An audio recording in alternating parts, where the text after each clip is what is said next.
अऊज़ु बिल्लाहि मिनश्शैतानिर्रजीम बिस्मिल्लाहिर्रहमानिर्रहीम।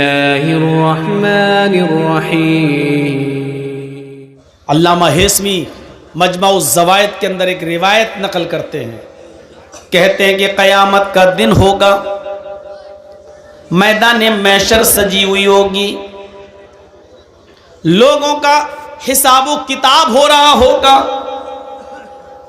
नामे आमाल लोगों को उनके हाथ में दे दिए जाएंगे, नेक लोगों को उनके राइट हैंड में सीधे हाथ में, और बदकारों को बुरे का अमल करने वालों को उनके लेफ्ट हैंड में यानी उनके उल्टे हाथ में नामे आमाल दे दिए जाएंगे। कुछ लोग खड़े होंगे, अभी उनको नामे आमाल नहीं मिले होंगे, ये तहज्जुद गुजार होंगे, नमाजें इनकी कभी नहीं छूटी होंगी, फजर की नमाज भी इनकी कभी तर्क नहीं हुई होगी, अजान से पहले ये मस्जिद में पहुंचने वाले लोग होंगे, हाजी होंगे, नमाजी होंगे, मौलवी होंगे, अभी इनको इनके हाथ में नामे आमाल नहीं मिला होगा, लेकिन इनको उम्मीद होगी हमने तो बड़ी नमाजें पढ़ी हैं, बड़े रोज़े रखे हैं, बड़ी इबादतें की हैं, फरिश्ता जब मुझे मेरे हाथ में नामे आमाल देगा तो दाहिने हाथ में नामे आमाल देगा। लेकिन फरिश्ता जब उसके हाथ में नामे आमाल देने आएगा तो ये अपना दाहिना हाथ बढ़ाएंगे, फरिश्ता आमाल नामा पीछे कर लेगा और कहेगा कि तुम अपना उल्टा हाथ, अपना बायां हाथ बढ़ाओ। वो कहेंगे फरिश्तों से, क्या कह रहे हो, बायां हाथ? हमने तो नमाजें पढ़ी हैं, हमने तो रोजे रखे हैं, हमने तो हज किए हैं, हमने तो तहज्जुद पढ़ी हैं, हमें उल्टे हाथ में नामे आमाल क्यों दोगे? फरिश्ता कहेगा मैं ये कुछ नहीं जानता, मेरे रब ने तुम्हें उल्टे हाथ में नामे आमाल देने का हुक्म मुझे दिया है, बढ़ाओ अपना बायां हाथ। ये नमाजी, ये रोजदार, ये तहज्जुद गुजार, ये हाफिज, ये मौलवी, ये हाजी मजबूर होकर अपना बायां हाथ बढ़ाएगा और उसको उसके उल्टे हाथ में नामे आमाल दे दिया जाएगा।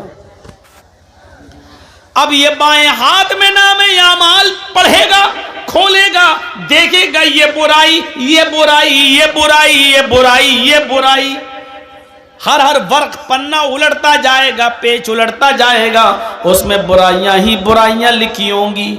उसकी एक भी नमाज का जिक्र नहीं, एक भी रोजे का जिक्र नहीं, एक भी हज का जिक्र नहीं, एक भी तहज्जुद का जिक्र नहीं।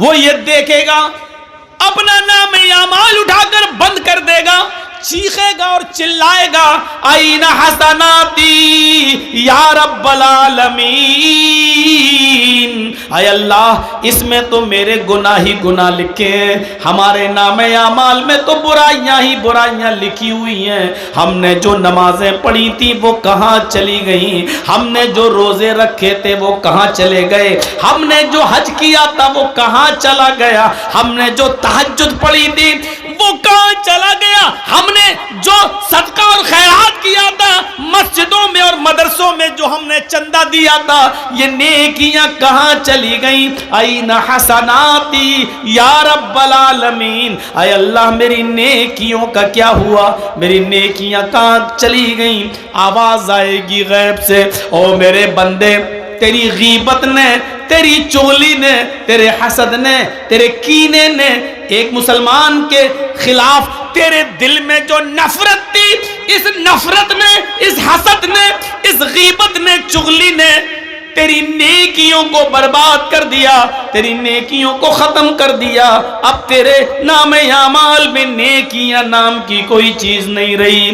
तू अपने मुसलमान भाई से जला करता था, हसद किया करता था, उसको परेशान किया करता था, उसके खिलाफ षड्यंत्र रचा करता था, पीठ के पीछे उसकी गीबत किया करता था।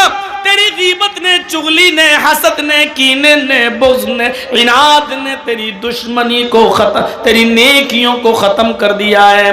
अब हमारे पास तेरे नामे आमाल में सिवाय गुनाहों के और कोई चीज नहीं। ये गीबत, ये चुगली, ये हसद, ये कीना, ये बुग़्ज़, ये इनाद, ये दुश्मनी, एक दूसरे से ये नफरत इतनी बुरी चीज़ है कि ये हमारी नमाजों को ख़त्म कर देती है, हमारे रोज़े को बर्बाद कर देती है, हमारी इबादतों को चौपट कर देती है। हम नमाज पढ़ रहे हैं लेकिन बाहर निकल के आए अपने भाई की ग़ीबत करते हैं, ये नमाज हमारी ख़त्म कर दी जाती है, सवाब से हमें महरूम कर दिया जाता है। ईमानदारी के साथ बताइए, हमारे समाज में ये बुराई चल रही है कि नहीं चल रही है? ये आम हो चुका है या नहीं हो चुका है? कुरान पढ़िए, इन्नमल मुअमिनून इख्वा फअस्लिहू बैन अखवैकुम। ये दो चीज़ें हो गई। पहले तो अल्लाह ने कहा इन्नमल मुअमिनून इख्वा, सब मुसलमान मोमिन आपस में भाई हैं। पहले एक रिश्ता जोड़ा, पहले अहमियत बताई। देखो, एक मुसलमान को दूसरे मुसलमान की इज्जत उसी तरह करना चाहिए जिस तरह वो अपने भाई की करता। कोई अगर उसके भाई को गाली दे दे तो उसको बर्दाश्त नहीं होता है, ऐसे ही अगर कोई किसी मुसलमान को सताए तो इसको बर्दाश्त नहीं होना चाहिए, उसको अपने भाई की तरह समझना चाहिए। पहले एक रिश्ता जोड़ा, इन्नमल मुअमिनूना इख्वा, दुनिया के अंदर जहां भी मुसलमान है वो तुम्हारा भाई है। और फिर दूसरी चीज बताई, फअस्लिहू बैन अखवैकुम, जब तुम्हारे दो भाइयों के दरमियान किसी बात को लेकर तनाज़ा हो जाए, झगड़ा हो जाए, इख्तिलाफ हो जाए, किसी बात को लेकर मन मिटाव हो जाए, किसी बात को लेकर उन दोनों के दरमियान जुदाई हो जाए, तो ये गांव वालों की जिम्मेदारी है, ये समाज की जिम्मेदारी है, ये पूरी कौम की जिम्मेदारी है कि उन दो मुसलमान भाइयों के दरमियान उस लड़ाई को ज़्यादा दिनों तक न रहने दें, बल्कि पूरा समाज मिलकर उन दोनों को मिला दे। फ़अस्लिहू बैन अखवैकुम, समाज के लोगों को चाहिए कि उन दोनों की सुलह करा दें, उन दोनों को मिला दें। ये दूसरी चीज़ है। दो चीज़ों पर गौर करिएगा आज की तकरीर में। बस पहली चीज़ सब भाई हैं, और दूसरी चीज़ दो भाइयों के दरमियान, दो मुसलमानों के दरमियान, सिर्फ दो, यहाँ तो पूरा ख़ानदान, पूरे ख़ानदान से दुश्मनी मोल लिए हुए, सिर्फ दो मुसलमानों के दरमियान अगर गांव में कोई लड़ाई है आपस में किसी बात को लेकर, और आपको मालूम है कि ये दोनों 1 साल से नहीं बोल रहे हैं, 2 साल से नहीं, तो ये पूरा समाज गुनाहगार होगा, पूरा गांव गुनाहगार होगा। पूरे गांव की और पूरे समाज की जिम्मेदारी ये बनती है कि उन दोनों के दरमियान सुलह करा दें।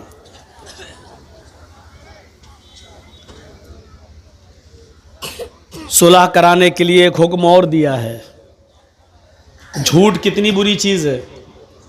कोई अगर अपने मुंह से झूठ बोलता है तो अल्लाह के नबी सल्लल्लाहु अलैहि वसल्लम ने फरमाया कि जब कोई बंदा झूठ बोलता है तो उसके मुंह से इतनी गंदी बदबू निकलती है कि उसकी बदबू से फरिश्ता 1 मील दूर भाग जाता है।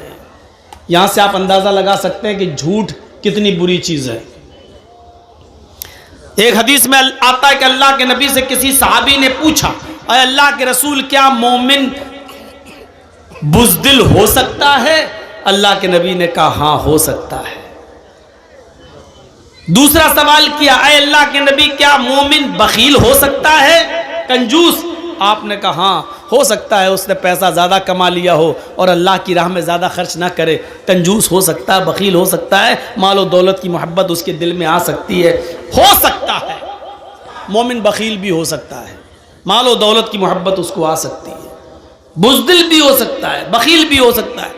फिर पूछने वाले ने पूछा, अरे अल्लाह के रसूल, क्या मोमिन झूठा भी हो सकता है, क्या झूठ भी बोल सकता है? तो अल्लाह के रसूल ने क्लियर कर दिया, फरमाया वल्लाही अल मोमिन ला यकज़िब, अल्लाह की कसम झूठ बोलता हो वो मोमिन हो ही नहीं सकता। मोमिन और झूठ, मुसलमान और झूठ, ये दो अलग अलग चीजें हैं।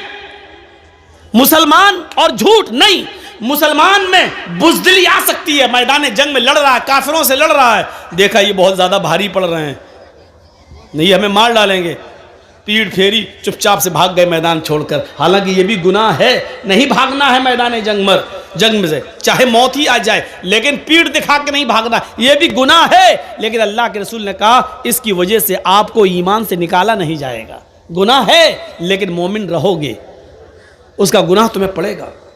मालो दौलत की मोहब्बत है, साहब आपने 1000 कमाया, दे दो ना 100 रुपये मदरसे को, नहीं नहीं साहब 50 ले लो, नहीं नहीं, बखीली आ सकती है। मालो दौलत की मोहब्बत आपको घर कर सकती है, लेकिन इसकी वजह से आपको ईमान से खारिज नहीं किया जा सकता है, आप मोमिन रहेंगे। लेकिन फिर पूछा क्या मोमिन झूठा भी हो सकता है? तो अल्लाह के रसूल चौंक गए और यक बैक बोले, बैक वक्त नहीं, मोमिन के अंदर झूठ की सिफत पैदा नहीं हो सकती, जो झूठ बोले वो मोमिन नहीं। लेकिन यहां अल्लाह के नबी क्या कह रहे हैं? अगर दो मुसलमान आपस में लड़ जाएं और उन दोनों में 3 दिन से ज्यादा नफरत भर जाए, 3 दिन से ज्यादा वो गुफ्तगू नहीं कर रहे हो, तो समाज मोहल्ले के लोगों को चाहिए कि उनमें सुलह कराई जाए। अगर सुलह कराने में मेहनत कर रहे हैं और सुलह नहीं हो रही है, ये लोग आपस में एक नहीं हो रहे हैं, 1000 कोशिशें करने के बावजूद भी दो मुसलमान भाई आपस में एक नहीं हो रहे हैं, लेकिन आपको मालूम है कि झूठ अगर बोला जाए तो ये एक हो जाएंगे। अल्लाह के नबी यहां झूठ बोलने की इजाजत दे रहे हैं। क्या कह रहे हैं? लैसल कद्दाब अल्लज़ी युस्लिहु बैनन नास। उन दो मुसलमानों के दरमियान अगर सुलह कराने के लिए, उनको एक करने के लिए अगर तुम्हें झूठ का सहारा लेना पड़े तो बोल दो, तुम झूठ बोलकर उनको एक कर दो, तुम्हें गुनाहगार नहीं लिखा जाएगा, तुम्हें ईमान से खारिज करार नहीं दिया जाएगा। यानी दो मुसलमानों को एक करने के लिए झूठ बोलने की इजाजत दे दी गई।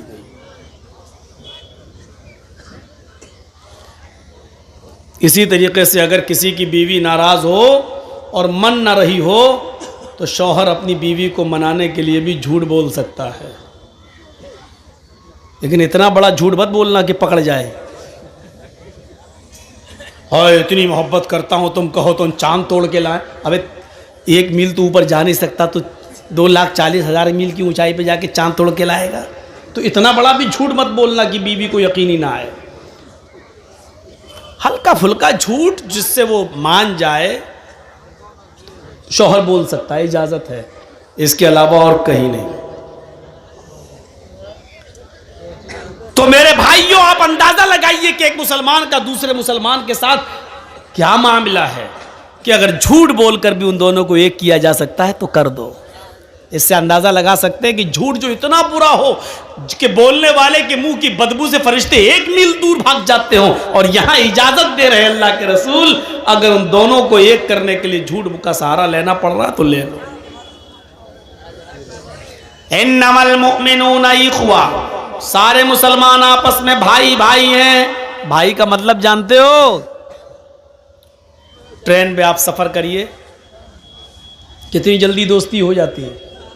जर्जी साहब दिल्ली से बैठे कलकत्ता आ रहे हैं, ट्रेन में बैठे हुए हैं, मेरी सीट इधर है, मेरी सीट के सामने एक और मुसलमान भाई बैठा। एक मिसाल दे रहा हूँ, पूछना नहीं कब का वाकया है, एक मिसाल दे रहा हूँ। सामने एक और मुसलमान भाई बैठा हुआ, हम उसको नहीं जानते, वो हमें नहीं जानता। मैंने उसको देखा, लग रहा मुसलमान, उसने हमको देखा, हाँ ये भी मुसलमान। सलाम वालेकुम। वालेकुम। अच्छा माशाल्लाह। कहाँ जा रहे हो? कलकत्ता। कोलकाता। अच्छा, मैंने पूछा अच्छा भाई आप कहाँ जा रहे हैं? कोलकाता। मैं भी वहीं जा रहा हूँ, कलकत्ता। थोड़ी और हमदर्दी बढ़ गई। अच्छा आपका नाम क्या है? जी जी जी मेरा नाम मोहम्मद असलम। आपका नाम क्या है? मेरा नाम मोहम्मद जर्जीस। माशाल्लाह। और थोड़ी कुर्बत बढ़ गई। धीरे धीरे धीरे धीरे उसी ट्रेन में, अभी 24 घंटे का सफ़र है, तो 4 घंटे में ही इतनी मोहब्बत बढ़ गई कि आप चाय खरीद रहे हैं तो एक नहीं 2, एक मुझे पिला रहे हैं, एक आप। मैं कोई चीज़ खरीद रहा हूं तो आपको दे रहा हूं, एक आप एक मैं। थोड़ी और कुर्बत बढ़ी। अच्छा कहाँ जाओगे? कोलकाता में मडिया बुरुज। आप कहाँ जाएंगे? अरे साहब मैं भी वहीं जा रहा हूं, लीजिए। और कुर्बत बढ़ गई। अब ये कुर्बत इतनी बढ़ गई कि मैं किसी स्टेशन पर पानी भरने के लिए उतरता हूं तो वो आदमी मेरे सामान की देखरेख कर रहा है, क्योंकि ये हमारा भाई है, सफ़र का साथी है। वो किसी स्टेशन पे उतरता है तो हम उसका सामान देख रहे हैं। आप इतना भरोसा हो गया, जब मैं उतरता हूं तो उससे कहता हूं मेरा सामान देखना, जब वो उतरता है तो मुझसे कह देता भाई साहब मैं उतर रहा हूं मेरा सामान देखना। अब उसकी न सिर्फ जान बल्कि उसके माल की हिफाजत की जिम्मेदारी भी एक दूसरे के ऊपर आयद हो जाती है। 15-16 घंटे 20 घंटे के सफर में सिर्फ जान पहचान की बुनियाद इतनी सख्त हो जाती है कि आप उसकी जान के भी मुहाफिज हो जाते हैं। अगर कोई उसको छेड़े तो आप उसके लिए लड़ने लगते हैं, आपको कोई गाली दे तो वो आपका साथ देने लगता है। जब आप स्टेशन पे उतरते हैं तो आपके सामान की हिफाजत मैं करता हूं, मैं उतरता हूं तो आप मेरे सामान की हिफाजत करते हैं। 15, 16, 20 घंटे के सफर में जब तुम दोनों एक दूसरे की जान और एक दूसरे के माल के मुहाफिज बन गए, अल्लाह के नबी कहते हैं ये दुनिया भी एक सफर है, हम सब इस दुनिया में एक मुसाफिर की हैसियत से आए हुए हैं, इस दुनिया में हम सब सफर कर रहे हैं। ओ लोगों, चंद घंटों की मुलाकात में जब तुम एक दूसरे की जान के और माल के मुहाफिज रक्षक हो गए हो तो जिंदगी के सफर में भी एक इंसान का, एक मुसलमान का की जान और एक मुसलमान का माल दूसरे मुसलमान के ऊपर हराम है। अल्लाह के रसूल ने हज्जतुल विदा के मौके पर जो खुतबा दिया था, उस खुतबे में आपने यही जुमले कहे थे, इन्ना दिमाअकुम व अमवालकुम हरामुन अलैकुम का हुर्मत यौमिकुम हाजा फी बलदिकुम हाजा फी शहरिकुम हाजा। ये अल्लाह के नबी ने फरमाया, ओ लोगों, तुम्हारे खून और तुम्हारा माल एक दूसरे के ऊपर हराम है, तुम एक दूसरे को कत्ल न करो, एक दूसरे का माल नाजायज तरीके से न खाओ। ये अल्लाह के रसूल ने अपने आखिरी खुतबे के अंदर इन जुमलों को कहा था। कुरान भी हमें हुक्म दे रहा है, या अय्युहल्लज़ीना आमनू ला ताकुलू अम्वालकुम बैनकुम बिल बातिल। ऐ ईमानो वालो, ऐ मुसलमानों, तुम आपस में एक दूसरे का माल नाजायज तरीके से मत खाओ। नाजायज तरीके से माल खाना समझते हो क्या है? जर्जीत साहब मोबाइल के मैकेनिक हैं, मैं मोबाइल संभालता हूं, आप मुसलमान हैं, आप हमारे पास आए, साहब मौलाना साहब, जर्जीत साहब मेरा मोबाइल ख़राब हो गया, ज़रा देख लीजिए। थोड़ा चेक किया, देख लिया इसमें क्या कमी है। 100 रुपये का काम है, बस एक चीज़ लाई जाएगी 100 रुपये में पड़ जाएगी। अब 100 की जगह हम 150 ले लें, कोई बात नहीं, लेकिन मैंने उसको बता दिया, साहब इसमें तो बहुत कमी है, इसकी तो पूरा टच ख़राब हो गया है, इसमें तो ये कमी है, 800 रुपये लगेंगे भाई।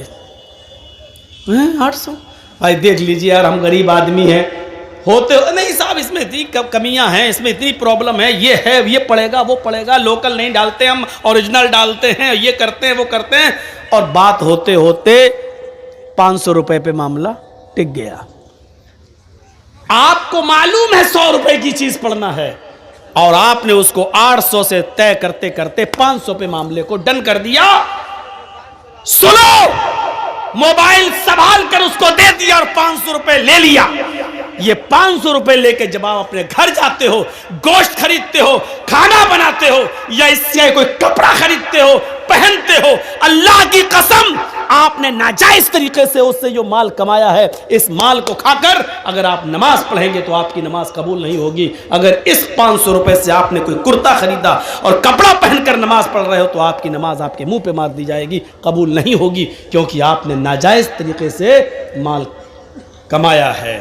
100 रुपए की जगह पर आपने 500 लिया है और कसम खा के कहा, अल्लाह की कसम 50 रुपए बच रहे हैं साहब। कुरान यही हमें हुक्म दे रहा है। क्या करोगे वेदों के मंत्र सुनकर? अपने मुआशरे के अंदर, समाज के अंदर अपनी जिंदगी को पहले पाक साफ करो। या अय्युहल्लज़ीना आमनू ला ताकुलू अम्वालकुम बैनकुम बिल बातिल। ईमान वालो, तुम आपस में एक दूसरे का माल नाजायज तरीके से मत खाओ। हम मुसलमान हैं, मुसलमान का ही माल खा रहे हैं नाजायज तरीके से। हम उसी के लिए कुआं खोद रहे हैं। पता नहीं शाम तक कस्टमर आया कि नहीं आया, इसी को बलि का बकरा बनाओ और पूरे दिन की कमाई इसी से हासिल कर लो। अब आप कहोगे मौलाना हमने तो तय कर लिया, चोरी थोड़ी की है, उसको बोल दिया 500 लगेंगे, उसने कह दिया ठीक है। हम लोगों ने तो तय किया है, हाँ आपने तय किया है, लेकिन आपने ये भी तो कहा कि 800 लगेंगे, इसमें ये पड़ेगा वो पड़ेगा। आपने उसको क्लियर क्यों नहीं किया? 100 रुपए की चीज आएगी लेकिन मैं 800 लूंगा, देना हो तो दो, आप क्लियर कीजिए। साहब ऐसे बोल देंगे तो कौन आदमी हमसे सही कराएगा? तो आप 100 की जगह 150 ले लीजिए, आप मेहनत कर रहे हैं, लेकिन 100 की जगह आप 500 लेंगे और ये कह के लेंगे कि अल्लाह की कसम हमें 50 बच रहे हैं, अपनी औलाद की कसम 50 बच रहे हैं, हमें प्रॉफिट नहीं हो रही है, हम सिर्फ लागत ही लागत ले रहे हैं, हम आपसे कमा नहीं रहे हैं। ये कहकर आप ये नाजायज तरीका है पैसा कमाने का। इसी तरीके से कोई भी बिजनेस आप कर रहे हैं, कपड़ा बेच रहे हैं, 100 रुपए का कपड़ा 500 रुपए में आप बेच रहे हैं, आपको मालूम है 500 बताएंगे तो 300 में बिकेगा, लेकिन वो कपड़ा आपको मालूम है कि अगर 150 में भी बिक जाए तो हमें फायदा है, 50 रुपए बच रहे हैं, लेकिन आपकी नीयत पहले से ये है 500 बताएंगे 300 तक पे हम डन कर देंगे, लेने वाला लेगा। ये भी नाजायज एक किस्म है पैसा कमाने की। मेरे भाइयों इस तरीके से नहीं। काजी शुरैह जिनको हजरत अली ने काजी बनाया था, जज बनाया था, इनको एक घोड़ा खरीदने की जरूरत पड़ी, मार्केट में घोड़ा खरीदने के लिए जाते हैं। और सुनो, ये भी एक किस्म है नाजायज माल। काजी शुरैह ने एक घोड़ा खरीदना चाहा और घोड़ा खरीद रहे हैं तो घोड़े वाले से पूछा, घोड़ा बेच रहे हो? कहाँ, कितने का? उसने कहा 400 दिरहम का। काजी शुरैह ने कहा देखूं 400 का है या 300 का, ये तो चलाने के बाद पता चलेगा। क्या मैं तुम्हारे घोड़े को चला सकता हूं? थोड़ी देर के लिए मैं ट्राई कर सकता हूं? काजी शुरैह घोड़ा बेचने वाले ने कह दिया ले लो। ये हमदर्दी हमारे अंदर भी आनी चाहिए, यही इस्लाम है। काजी शुरैह उस घोड़े पर बैठे और उसकी लगाम पकड़ी और चला कर देखा और फिर लौट कर आए, एक चक्कर लगाकर कहने लगे घोड़े वाले, सच बताओ कि ये घोड़ा तुम कितने का दे रहे हो? उसने कहा 400 दिरहम का। नहीं, तुम्हारा घोड़ा तो 400 से भी ऊपर का है, मैंने इस घोड़े की रफ्तार से अंदाजा लगाया है, शायद तुम किसी मजबूरी में तुम बेच रहे हो। मुझे सच बताओ घोड़े की सही कीमत क्या है? कहा नहीं, मैं तो 400 दिरहम मुझे मिल जाए, मुझे जो जरूरत है उतना ही मैंने बता दिया। काजी शुरैह ने कहा कि नहीं, तुम्हारा घोड़ा 500 दिरहम का है। घोड़ा बेचने वाले ने कहा इधर सुनिए, इधर देखिए, यतीमों की और गरीबों की और मजबूरों की जमीन कम पैसों में खरीदने वालों, जानते हो कि 2 लाख रुपए की उसकी जमीन है, लेकिन उसकी मां बीमार है, उसकी बेटी बीमार है, उसको जमीन बेचकर अपनी बेटी का इलाज कराना है, इसलिए मजबूरी में वो 1.5 लाख की देगा। और हम इंतजार कर रहे हैं कि वो अपनी बेटी का या अपनी बीवी का इलाज या अपने बच्चे का इलाज कराएगा तो 2 लाख की जमीन 1.5 में भी बेचेगा और हम 1.5 में खरीद लेंगे, जबकि हमें मालूम है कि उसकी जमीन 2 लाख की है, कीमत उसकी सही है, लेकिन मजबूरी में वो 1.5 लाख के बेच रहा है और हम 1.5 लाख की उसकी जमीन ले रहे हैं। ये भी पैसे की एक हराम किस्म है जो तुम चाहे उसने अपनी मर्जी से क्यों न दी हो, लेकिन तुम्हें मालूम है कि उसने मजबूरी से दी है, तो आपकी ये 1.5 लाख रुपए की ली हुई 50,000 का जो चूना लगाया आपने, ये हराम कमाई होगी और इसने पूरी कीमत को हराम कर दिया है और तुम एक मजबूर की मजबूरी का फायदा उठा रहे हो। ये माफ किए जाने लायक जुर्म नहीं है। सुनो, काजी शुरैह कहते हैं तुम्हारा घोड़ा तो 500 दिरहम का है, तुम 400 क्यों मांग रहे हो? उसने कहा सुनो, 400 दिरहम की मुझे जरूरत है, मैंने कीमत 400 मांगी है, अगर आप 500 देना चाहें तो ये आपकी मर्जी, वरना मेरी तरफ से सिर्फ 400 फिक्स है। यही कहेगा बेचने वाला। साहब आपको अच्छा लग रहा है और 500 देना चाहते तो दे दीजिए, लेकिन हमारी तरफ से 400 है। काजी शुरैह कहते हैं मैं एक और चक्कर लगाता हूं। उन्होंने एक और चक्कर लगा कर देखा और देखकर फिर लौट कर आते हैं और कहते हैं घोड़े वाले, तुम अपनी मजबूरी नहीं बताना चाहते हो मत बताओ, लेकिन मैंने दोबारा तुम्हारे घोड़े को चला कर देखा तो मैं यकीन के साथ कह सकता हूं तुम्हारा घोड़ा 500 से भी ऊपर का है, ये 600 दिरहम के लायक है। घोड़ा बेचने वाला फिर कहता है, काजी साहब मेरी तरफ से 400 दिरहम है, अगर आप 600 दे दें 500 दे दें तो ये आपकी मर्जी है, लेकिन मेरी तरफ से 400 दिरहम उसकी कीमत है। काजी शुरैह कहते रुको, एक और चक्कर लगाया और आकर कहते हैं कि तुम्हारे घोड़े में कोई कमी नहीं है, ये घोड़े की कीमत तो 700 दिरहम भी तुम बताओ तो मुनासिब है। उसने कहा 400 मेरी तरफ से, ऊपर आप अगर जो दे देंगे वो बखुशी मैं कबूल कर लूँगा। काजी शुरैह एक और चक्कर लगाते हैं और चक्कर लगाने के बाद आते हैं और अपने पॉकेट से 800 दिरहम निकाल कर देते हैं और कहते हैं तुम्हारा घोड़ा 800 के लायक है, ये पकड़िए कीमत। अब तुम किसी मजबूरी में अगर 400 का बेच रहे हो तो ये तुम्हारी मजबूरी हो सकती है, लेकिन मैं तुम्हारी मजबूरी का नाजायज फायदा नहीं उठाऊंगा। मैंने जो मुनासिब समझा और तुम्हारे घोड़े की जो कीमत होती है वो मैंने अपने हिसाब से बिल्कुल जायज दी है, ये 800 दिरहम के लायक तुम्हारा घोड़ा है। काजी शुरैह ने 800 दे दिए, मांगे 400 दे दिए 800, और साथ में क्या कहा, मैं तुम्हारी मजबूरी का फायदा नहीं उठाता हूं, इसलिए मैंने 800 दे दिए हैं, जिस लायक है तुम्हारा घोड़ा। आए बबुला बोना के लोगों, अहमदाबाद वालों, कटियार के लोगों, कभी तुमने किसी मजबूर की मजबूरी को समझते हुए कभी 2 लाख की जमीन को 2.25 लाख भी देने की कोशिश की है? कभी किसी गरीब की 2 लाख की जमीन को 2.5 लाख में भी खरीदा है, ये सोचकर कि चलो वो अपनी बेटी का इलाज करा लेगा, चलो उसकी मां को कैंसर है वो अपनी मां का इलाज करा लेगा, हमारी जमीन पड़ी रहेगी, 2 की जगह 2.5 में हम बेच ले रहे हैं, 2-3 साल में उसकी कीमत बढ़ जाएगी, हम तो फिर कमा लेंगे। क्या कभी हमने किसी मजबूर की मजबूरी का फायदा को देखते हुए उसकी 2 लाख की जमीन को 2.5 लाख में लेने की कोशिश की है? नहीं, 2 की जमीन को 1.5 में तो लेने वाले इस महफिल में भी हजारों मिल जाएंगे, सैकड़ों मिल जाएंगे, बहुत मिल जाएंगे, लेकिन 2 लाख की जमीन को 2.5 लाख में लेने वाला एक भी नहीं मिलेगा। अगर उठवाया जाए तो एक भी नहीं मिलेगा। मेरे भाइयों, इस्लाम ये कहता है किसी की मजबूरी का नाजायज फायदा ना उठाओ। ये एक मुसलमान का दूसरे मुसलमान के साथ यह हमदर्दी होनी चाहिए। चोरी, डकैती, ये सारी चीजें हराम माल की किस्म है।